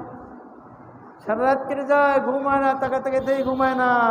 এইরকম যেহেতু কয়েক সপ্তাহ ঘুম না পড়বে, ও তো ব্রেন আউট হবেই হবে। এই জন্য বুজুর্গানের দিন কি করেন, ওই সীমার মধ্যে নির্ধারণ করে, বলেন একে তুমি যতবারও তা করো, এরাম দেয় না, বা তুমি এতবার করবা, তুমি এতবার করবে, এরকম। তো মহতারাম দোস্তর বুজুর্গ, তো এগুলো যখন নাকি সে জিকির, তাই মুফতি জানির মধ্যে সে বলতেছে, তুমি যখন কারো কষ্টে না শিখে জিকির করবা, তাহলে কি হবে? ওই চবলিগে যে শুধু ঘোরাফেরা, জুতিয়া চাটকানো, মানে কি জুতো পায়ে দিয়ে ঘুরে বেড়াতে ছাড়া আর কি বাবা? কিচ্ছু পাবা না। অর্থাৎ বোঝা গেল শুধু জিকির না, সব বিষয় মুরব্বীর দিনের ব্যাপারে মুরব্বীর পরামর্শ যে করতে হয়, তাহলে ওই অল্পর মধ্যে ওরা বরকত দেয়। এখন বলতেছিলাম আর এক জায়গায় চলে গেলো আর একদিকে। তো মেরে মহতাম দোস্ত বুঝো, ছাত্র জীবনে ছাত্রদের যে এলিম, এটা যে কত বড় জরুরি। এই এলিম শিখতে গেলে কি লাগবে? 1 নম্বর গুনাহমুক্ত জীবন লাগবে, তাকওয়া লাগবে। গুনাহমুক্ত জীবন যদি তাকওয়া ছাত্র জীবনে না থাকে, তাহলে এলেমে বরকত হবে না। তো গুনাহ ছাড়া সহজ হবে আর একটা পদ্ধতি আছে, যে হাদিসখান আমি পড়েছি তিরমিজি শরীফের 3549 নম্বর হাদিস, 3549 নম্বর হাদিস তিরমিজি শরীফের। তাই? সুবহানাল্লাহ। ঠিক। তো রাসূল পাক সাল্লাল্লাহু আলাইহি ওয়াসাল্লাম বলেন, আসলে কি এই আওয়াজ বেরো জায়গা নেই, আওয়াজ তো উপর দিয়ে চলে যায়, তো আটকা, এই জন্য সমস্যা। এই কারণে আমার মসজিদ উঁচু, আর ও বেরোনোর জন্য জায়গা আছে। আচ্ছা, তো মুহতারাম দোস্তর বুজুর্গ, হুজুর সাল্লাল্লাহু তাআলা আলাইহি ওয়াসাল্লাম ফরমান, আলাইকুম বিকিয়ামিল লাইল ফাইন্নাহু দা'বুস সালিহিনা ক্বাবলাকুম, তোমরা অবশ্যই তাহাজ্জুদ নামাজ পড়বা, কারণ এটা হলো তোমাদের পূর্বে আল্লাহ ওয়ালাদের অভ্যাস। আল্লাহর ওলিদের অভ্যাস কি? তাহাজ্জুদ পড়া। আল্লাহর ওলিদের অভ্যাস তাহাজ্জুদ পড়া। তাহলে যে আল্লাহর ওলি হতে চায় তার কি করতে হবে? তাহাজ্জুদ নামাজ পড়তে হবে। রাজি আছো তো ইনশাআল্লাহ? বিশেষ করে ছাত্রদের জন্যে। আসহাবে সুফফা যত ছাত্র ছিলেন মসজিদ নববীতে, এরা কি তাহাজ্জুদ কাজা করতেন? সবাই তাহাজ্জুদ পড়তেন। বুখারী শরীফের মধ্যে কিতাবুল মাগাজির মধ্যে আসছে, হযরত আবু মুসা আশআরী সম্পর্কে ওই খন্দক যুদ্ধের পরে ঘটনাটা নিয়ে আসছে এই হাদিস, যে মসজিদ নববী তখন তো এরকম প্লাস্টার ছিল না, ওই সিলেকশন বালি দেখছেন না, ওই সিলেকশন বালির মতো ওই ওরকম ছিল।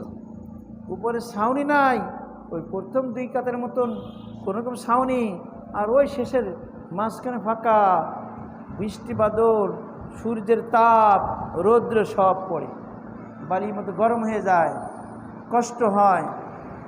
তো ওই আসহাবে সুফা ওই সিলেকশন বাড়ির পরে কোনো ধুলো নাই, ময়লা হয় না, তো পরিষ্কার। তো রাত্রেবেলায় ওই আসহাবে সুফা তারা তো মসজিদ নববীতে থাকেন, মসজিদ নববীতে থাকেন।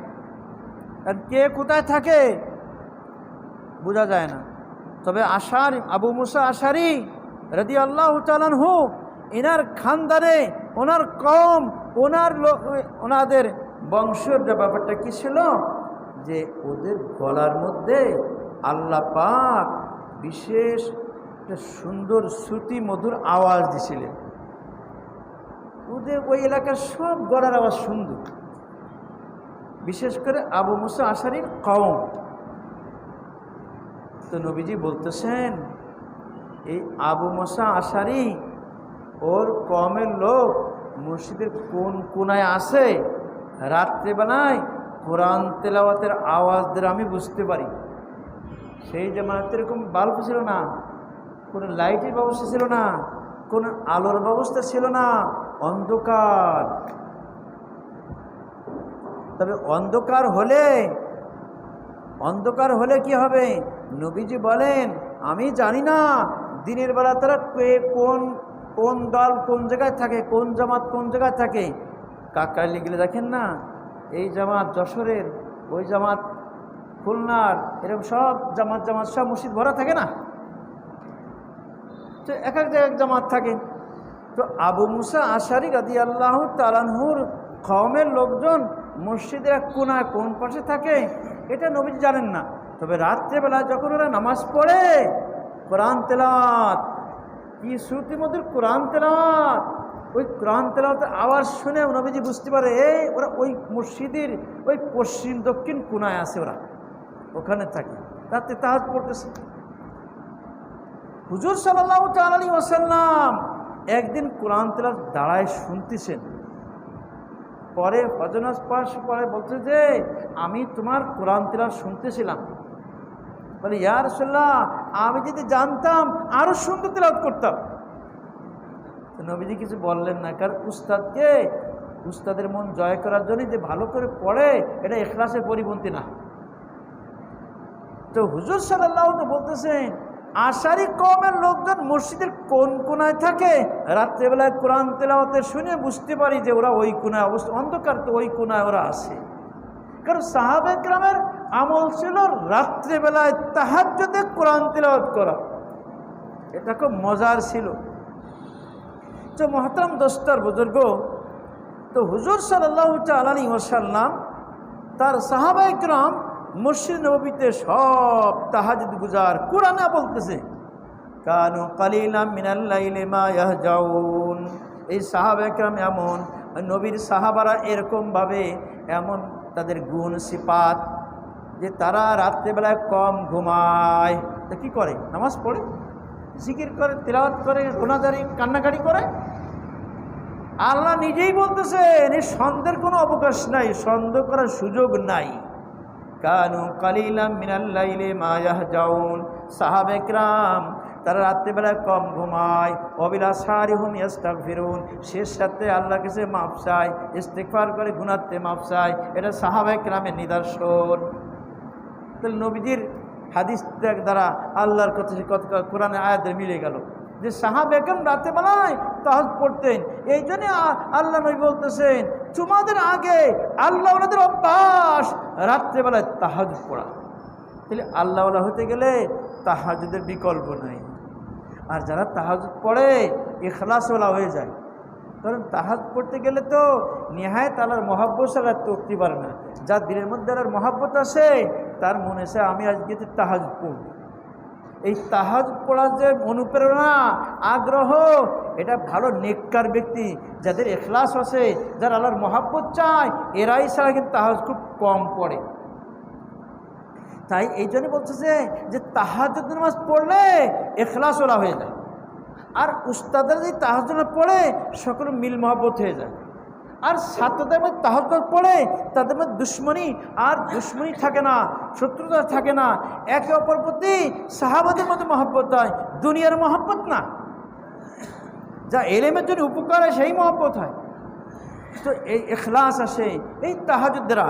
তো নবীজি সাল্লাল্লাহু আলাইহি ওয়াসাল্লাম বলতেছেন এই তাহাজ্জুদ বলে কি হবে শুনে নাও, কুরবাতুন ইলাল্লাহি তাআলা। একটা তো হলো এই তাহাজ্জুদ পড়া আল্লাহওয়ালাদের অভ্যাস। 2 নম্বর হলো এই তাহাজ্জুদ পড়লে আল্লাহ পাকের নৈকট্য পাওয়া যায়। কি পাওয়া যায়? নৈকট্য। কুরবাতুন ইলাল্লাহি তাআলা, যারা তাহাজ্জুদ পড়ে তারা আল্লাহর নৈকট্যশীল হয়ে যায়। আল্লাহ পাক তাকে নিকটতম বানান। কিভাবে বলেন? আল্লাহ তৌফিক দেন, গুনাহ ছাড়া অভ্যাস করে দেন, আল্লাহ থেকে নেকির কাজ করা অভ্যাস করে দেন, তার মধ্যে সেই আগ্রহ দিয়ে দেন, আল্লাহই করেন। যখন তাহাজ্জুদ পড়ে আল্লাহর সামনে 2 হাত তুলে কান্দে, মাওলা, তো আল্লাহ পাক দুনিয়ার আসমানে এসে ঝুলি নিয়ে বসেন। আচ্ছা কী চাস নে, তুই মাপ চাস মাফ করে দেবো, তুই এলেম চাস এলেম নে, তুই রেজেক চাস রেজেক নে। ওই সময় প্রকৃত ছাত্র যারা কোরআন শিখতে চায়, যদি নবীর ওয়ারিস হতে চায়, হক্কানি আলেম রব্বানি আলেম হতে চায়, তো সে তাহাজ্জুদ পড়বে। তাহাজ্জুদ পড়ে আল্লাহর কাছে 2 হাত তুলে কানবে, নাই সিজদা পড়ে কানবে, আল্লাহ আমার এলেম দাও, আমাকে এলেম দাও। ওয়া আল্লাহুম্মা রযুকনি ইলমান নাফিআ ওয়া আমালান সালিহা ওয়া রিজকান ওয়াসিআ ওয়া শিফাআম মিন কুল্লি দা। আল্লাহকে চাইবে এলেম চাইবে, কারণ এখন তার মহব্বতের এলেম। বাড়িতে মনে চায় না, শুধু কিতাব পড়তে মনে চায়। এটা কখন হবে? চোখের গুনাহ হেফাজত, কানের গুনাহতে বাঁচতে হবে, দিলের গুণাতে বাঁচতে হবে, জবানের গুণাতে বাঁচতে হবে। এইরকম তালিব ইলম দিতে হয়। আল্লাহ পাক তো দিলের মধ্যে এলের মহব্বত এরকম দিয়ে দিবে। শুধু পড়তে চাবে, আমি কিতাব বুঝে পড়বো, আমি বাংলা নোট পড়বো না, আমি আরবি কিতাব পড়বো, আমি হাসিয়ার আমি নোট টিকা পড়বো, উস্তাদিকে জিজ্ঞাসা করবো। আমি কিন্তু বাংলা নোট পড়বো না আলিয়ার মতন, তাহলে খালিয়া হয়ে যাব, এলেমতে খালি হয়ে যাব। এই জন্য আমাকে একটু আরবিতে কথা বলা শিখতে হবে, আরবি কিতাব নিজে পড়ে বোঝার অভ্যাস করতে হবে, ক্লাসের মধ্যে মতন পড়তে হবে, উস্তাদের সামনে রিডিং পড়তে হবে। এরকম অভ্যাস করব, তখন এই ছেলে আস্তে আস্তে আলেম হবে। এই ছেলে আরবিতে কথা বলতে পারবে, আরবিতে অ্যান্সার দিতে পারবে, প্রশ্নের উত্তর দিতে পারবে, আরবিতে কিতাব বুঝতে পারবে, আরবির শুরুহাত আরবি ব্যাখ্যা গ্রন্থ কিনবে, উর্দু কিনবে না, বাংলা কিনবে না। এরকম তার মধ্যে এক ইস্তেদাদ যোগ্যতা পয়দা হবে। এখন এই ছেলে আলেম হতে পারবে, যেহেতু কোরআন হাদিস সব আরবিতে, এগুলো সে বোঝার অভ্যাস তার এসে গেছে। আরবিতে মুজাহাদা করে দক্ষতা অর্জন করেছে। এই যুগে আলিম পাওয়া যাইতেছে না, আরবি বোঝার আলিম হইতেছে না, এত ভাটা হয়েছে। তো তালিব ইলম কি করবে? যে তাহাজ্জুদ নামাজ পড়বে, আল্লাহর নৈকট্য হাসিল হবে। আল্লাহর বলবো আচ্ছা তোরে আমার আপন বানাই নিব, তোরে এলেম দিব, তোরে আমল দিব, আমি আমার মহব্বত দেব, আমি তাকওয়া দিব, আমি আখিরাত ফিকির দিব, আমি এলেম ভরে দেবো তোকে, আমি তো খসিয়াত দিব, আল্লাহ দিবে। তো নৈকট্য বানাবে তা আল্লাহ তো দিবেই। 3 নম্বর, ওয়া মানহাতুন আনিল ইসমি, যে তাকওয়া যদি নাকি তাহাজ্জুদ নামাজ পড়ে তাহলে সে গুনাহতে বেঁচে থাকবে। কারণ তাহাজ্জুদ নামাজ পড়তে কষ্ট, এই কষ্ট কারা করে? যারা আল্লাহর পাওয়ার জন্যে। তো আল্লাহর পাইতে গেলে তো গুনাহ ছাড়া লাগবে, ও গুনাহ ছেড়ে দেবে। এই জন্য তাহাজ্জুদ পড়লে নবীজি বলতেছেন 3549 নম্বর হাদিস তিরমিজির, নবীজি বলেন ও মানহাতুন আনিল ইসমি, গুনাহ থেকে তাহাজ্জুদ থেকে বাঁচাইবে, নিষেধ করবে, তুই গুনাহ করিস না, দিনের মধ্যে আমি গুনাহ করব না। 4 নম্বর হলো ও তাকফিরুন আনিস সাইয়্যাত, গুনাতে কাফফারা হয়ে যাবে। যে গুনাহগুলি করেছে এর কাফফারা হয়ে যাবে, এর মাফ করে দিবেন। কারণ তাহাজ্জুদ যারা পড়বে তা তো আল্লাহর কাছে মাফ চাইবে, তওবা তো করবে, আল্লাহ মাফ করে দাও, আর গুনাহ করব না, ইস্তেগফারও করবে, তওবাও করবে, গুনাহ কাফফারা হবে। তো তাহাজ্জুদ নামাজ পড়লে গুনাহতে কাফফারা হয়ে যায়। এই জন্য যারা তাহাজ্জুদ পড়বে ছাত্র তো আসহাবে সুফার মতো ছাত্র হবে, আজ মুআল্লিম হয় তো আব্দুল মাসউদের মতো মুআল্লিম হবে, আশরাফুল থানবীর মতো হবে, গুনাহমুক্ত আছে উস্তাদ। এরকম যখন নাকি ছাত্র উস্তাদ সব মুত্তাকি, নূরে নূরুন আলা নূর, এলেমে বরকত, সব জায়গায় বরকত শুরু হয়ে গেছে। মেরে মহতাম দোস্তর বুজুর্গ, 5 নম্বর হলো তাহাজ্জুদ নামাজ পড়লে লাভটা কি হবে। তা 5 নম্বর বলতেছে নবীজি, মাতহারাতুন আনিল দাই লিল জাসাদি, শরীরের জন্যে যে যে রোগ ব্যাধি, এই রোগ ব্যাধির থেকে তাহাজ্জুদ নামাজ দিয়ে তার শরীরকে পাক করে দিবে, অর্থাৎ তার শরীরকে রোগমুক্ত করে দিবে। কিসের কারণে? তাহাজ্জুদের কারণে। যখন শেষ রাত্রে উঠবে, পেটটা খালি রয়েছে, পেট যখন খালি রয়েছে, আমি দাঁড়ায় পড়ে নামাজ পড়ব, লম্বা রুকু করব, আমি সিজদা করব, এরকম জং করব, আমার শরীর ভালো থাকবে, শরীর আমার হজম শক্তি ভালো হবে, আমার ভিতরে আমার স্বাস্থ্য ভালো হবে। এগুলো এক মুজাহাদা করলে, তো নামাজ পড়লে কী হবে? স্বাস্থ্য ভালো হয়। কারণ কি? নামাজ পড়লে দাঁড়ানো, রুকু করা, সিজদা করা, বসা, এর মধ্যে একটা শরীরে কী হয়ে যায়? ব্যায়াম হয়ে যায়। ব্যায়ামের জন্য করবে না, করবে আল্লাহ পাকের জন্যে, এটাও হয়ে যাবে। এই জন্য ওই অবস্থায় যখন শরীরকে যখন নাকি তার উঠা বসার মাধ্যমে শরীর থেকে যখন আরও চাপ দেওয়া হয়, শরীরকে আরও প্রেশার দেওয়া হয়, তখন দেখা যায় ওই রোগ ব্যায়ামের মতো কাজ করে, রোগ মুক্ত হয়ে যায়, হজম শক্তি বেড়ে যায়, এখন আস্তে আস্তে রোগ মুক্তি হয়, রোগ থেকে পবিত্র হয় তার শরীর। সেই জন্য নবীজি বলতেছেন, মাতহারাতুন আনিল দাইল জিসমি, শরীর যত রোগ আছে এই রোগ থেকে পবিত্র করার কারণ হয়। এই জন্য ভাইয়েরা আমার, তাহাজ্জুদ আমাদের বিকল্প নাই, তাহাজ্জুদ পড়তে হবে। যারা গুনাহমুক্ত জীবন হাসিল করবে, যে ছাত্ররা, এ তো ছাত্র কথা, কিন্তু গুনাহমুক্ত জীবন সকলের জন্যে। তাহলে 1 নম্বর কাজ কি? গুনাহমুক্ত জীবন, তাকওয়ার জীবন, বিশেষ করে ছাত্রদের জন্যে। 2 নম্বর সুন্নাতের জীবন। কিসের জীবন? সুন্নাতের জীবন। কারণ যখন কোনো বান্দা, কোনো বান্দি, যখন কোনো ছাত্র, কোনো উস্তাদ যখন নাকি ইত্তেবায়ে সুন্নাত তার মধ্যে এসে যায়, নবীর সুন্নাতের রঙে রঙিন হয়, আল্লাহ পাকের রহমতের সাগরে, আল্লাহ পাকের মায়ার সাগরে, আল্লাহ পাকের ভালোবাসার সাগরে এমন ঢেউ আসে, আল্লাহ পাক তাকে আপন করে নেয়। আরে তুই তো আমার আপন, তুই তো আমার বন্ধু, তুই তো আমার মহব্বতের, তুই তো আমার আদরের বান্দা। কারণ আল্লাহ বলেছে, ইউহিব্বুকুমুল্লাহ, যারা নবীর সুন্নাতে পারে চলবে, নবীর মতো বেশ ধারণ করবে, নবীর মতো উজু, নবীর মতো নামাজ, নবীর মতো আমল করবে, তখন আল্লাহ পাক তাকে বলে, আচ্ছা তুই আমার খাস বান্দা, তুই আমার স্পেশাল, তুই আমার বন্ধু, তুই যা চাবি আমি তাই দেবো। আল্লাহ পাকের ওরকম আদরের বান্দা হয়ে যায়। ইউহিব্বুকুমুল্লাহ, আল্লাহর ওয়াদা রয়েছে, আল্লাহ পাক আমি তোকে ভালোবাসবো। আর যখন ভালোবাসবো, তোর গুনাহ একটাও রাখবো না। ওয়াগফিরুকুম যুনুবাকুম, তার সমস্ত তোমাদের সমস্ত গুনাহগুলি আমি মাফ করে দেব, সমস্ত কেস আমি উইডিও কল ফেলবো। যে সমস্ত গুনার কারণে জাহান্নামের ফয়সালা হয়ে গেছিল, ওখানে জামিন পেয়ে যাবি, অর্থাৎ আমি সব মাফ করে দেব। আমার দলের লোক হওয়ার কারণে আমি সব মাফ করে দেব, আমার আপন বানাই দেব। এই জন্য মেরে মহাতাম দোস্তর বুজুর্গ, যে সমস্ত ছাত্ররা ইলমে দ্বীন হাসিল করছে, তাদের জন্য 1 নম্বর কাজ হলো গুনাহমুক্ত জীবন, তাকওয়ার জীবন। 2 নম্বর নবীর সুন্নাত বাড়ে, সুন্নাতরে খায়, সুন্নাতরে ঘুমায়, সুন্নাত জুতো স্যান্ডেল পায়ে দেয়, সুন্নাত তরিকায় মসজিদে ঢোকে, সুন্নাত মসজিদে বেরোয়, এরকম সব সুন্নাত তরিকায়। সুবহানাল্লাহ, তার জিন্দেগিটাই আল্লাহর কাছে প্রিয়। আল্লাহ আমাদের সকলকে, আরও কাটে হলো না সময়ের অভাবে, আল্লাহ আমাদের সকলকে শতভাগ গুনাহমুক্ত জীবন হাসিল করে নবীর সুন্নাত দ্বারা নিজের জীবনকে সাজিয়ে আল্লাহ পাকের মহাব্বতের আদরের বান্দা হয়ে ঈমান নেজাত তৌফিক নসিব ফরমান। ওয়া আখিরু দাওয়ানা আনিল হামদুলিল্লাহি রাব্বিল আলামিন।